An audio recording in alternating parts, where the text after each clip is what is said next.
Let's move along. Let's go to the first review for this week. Then we're going to talk about Vanishing Point with Dead Elysium. 10 tracks for 59 minutes. It's the sixth album from the Melbourne band, released August 2020 by AFM Records, only about a week or so ago as we do this now. Produced by Dean Wells. This is the band's first album since 2014 and comes after a trying time for this band, including a significant lineup change. Going to throw to you, Tim. Are you ready to go first on this one? Yep. Go for it. I thought this was a very quality heavy metal album. Yep. Really well put together, spectacularly recorded. I thought the vocals were fantastic. It came through really crisp and clear. Wonderful melodies. Got a great voice as well. Yeah, Silvio's great. Yeah, and I mean, this band's kicked ass for a long time, and, you know, they are old faithful. I mean, they've obviously had some bumps along the road, but for mine, you wouldn't be able to tell listening to this because I thought this was a really quality release. I think Salvus also was my highlight. Okay, cool. I thought that was a really well put together song, really well put together album. Fantastic work. Cool. What'd you give it out of 10? 8.5. 8.5. Cool. All right, Dave, work up to you now. On this, the composition is outstanding. This is definitely right up my alley. The symphonic elements work perfectly with the metal elements, and it'd be cool to hear the orchestra stuff just on its own because that in itself is cool. You add it to the metal part, and that on itself is cool, but together it's just out of this world. Fucking awesome.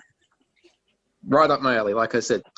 It's mixed really well. Often with symphonic metal albums, the metal can drain out the symphonic or the symphonic can drown out the metal. They don't really gel all the time, but this is done really well. The balance is perfect. There's a lot of emotional depth in the lyrics, and the vocals are, as Tim said, the singing is outstanding. It's always good. These guys are killer live. If you haven't seen them, unfuck it. You're going to get a good show. Musicianship is great, killer guitar riffs, and once again, the orchestration brings a whole new level to the riffs. Killer melodies, and the various parts just flow seamlessly from one part to the other. The songs never get boring. They're just amazing music. I gave this 9 out of 10. My standouts were Recreate the Impossible, The Healing, which has a killer guitar solo, Dead Elysium, and The Fall. Nice. All right, Brendan, over to you. Okay, this power metal thing's not normally my kind of vibe, but geez, it's hard to overlook this, and it's hard to say anything bad about it because it's bloody well done. I couldn't really pick a fault with it in any way. Like I said, it's not the kind of thing I'd go to all the time, but much like when I saw these guys live, not really my thing, but just couldn't take my eyes off them. They were bloody impressive. You can't fault the musicianship. You certainly can't fault the recording. I think it's captured incredibly well. The songwriting and structure is all phenomenal. As I said, not the kind of thing I'd play, but it's a taste thing, nothing more than that. I can certainly appreciate the talent going on here because he's fucking out of this world. I gave it 8.5 out of 10. The highlights I had were Salvus, The Fall, and Dead Elysium. Okay, cool. It's going well so far. Mick, you going to continue that trend? Maybe.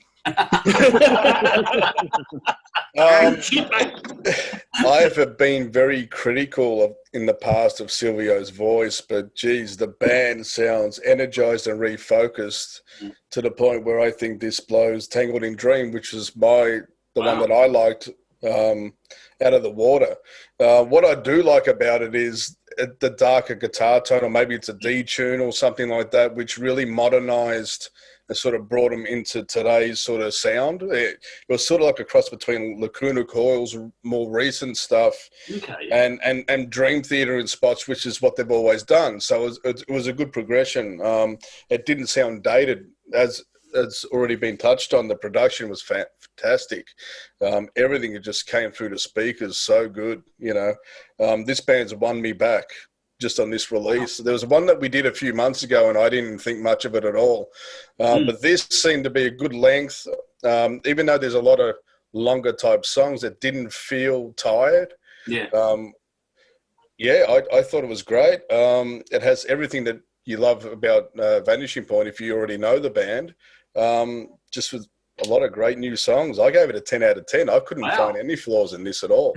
I like the fact that they didn't oversaturate the sound with the keyboards, which has happened on earlier albums in the past. Everything was really tastefully done and really awesome. Yeah, like I said, 10 out of 10. Count the days, recreate the impossible, and the ocean were my standouts. But really, it's from top to bottom, it's a great album. Wow, cool. Well, we're off to a good start on this side of things tonight. For me, it's just good to see them back. And the long time between drinks since 2014, and whenever we've had sort of requests to play these guys or to talk to them, which we're going to try and line up an interview with them soon too, but to try and do anything to try, catch up with them since 2014, the only thing we've had to sort of deal with is the extravaganza, the headline for us, which, by the way, they fucking knocked it out of the park on. Mm-hmm. So, I think Australia in general has a bit of an underrated melodic metal sort of, or symphonic metal scene. I think these guys are right up there across the board for what we have here.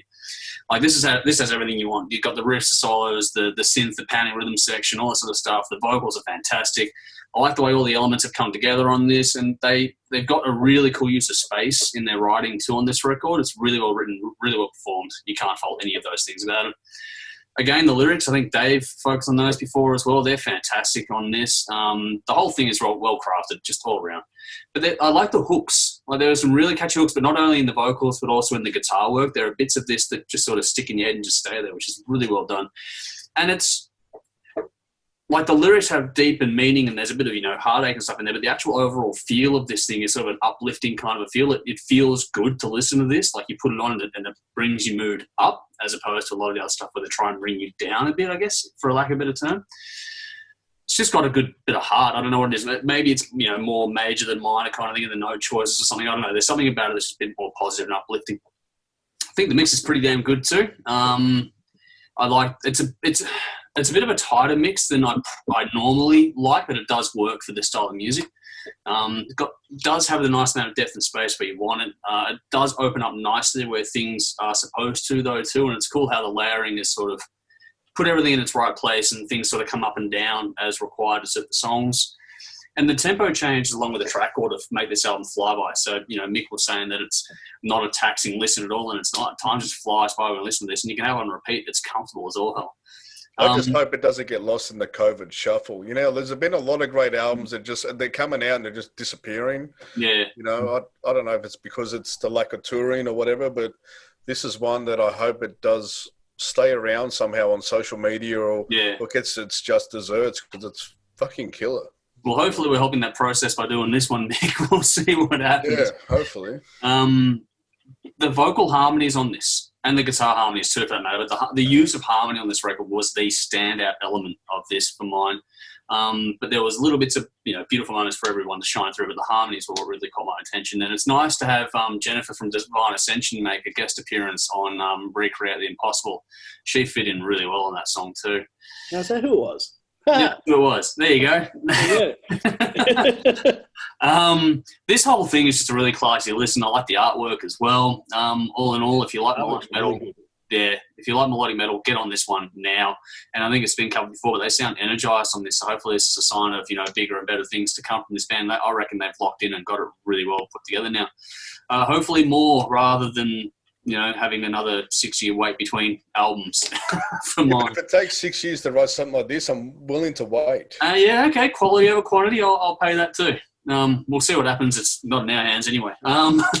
For my scoring out of 8.5 out of 10, I really enjoy this one. Recreate the Impossible, Dead, Elysium, Free, and Count Your Days for my standouts on this one. So I think virtually every track is a standout between. Yeah. We've covered it all off. I don't think there's anything wrong we can say about this album. So, please do check it out. Get in the comments and let us know what you think of this one as well. I think probably this is the one to check out, I would say, out of what's coming up in the rest of the episode. So, moving on.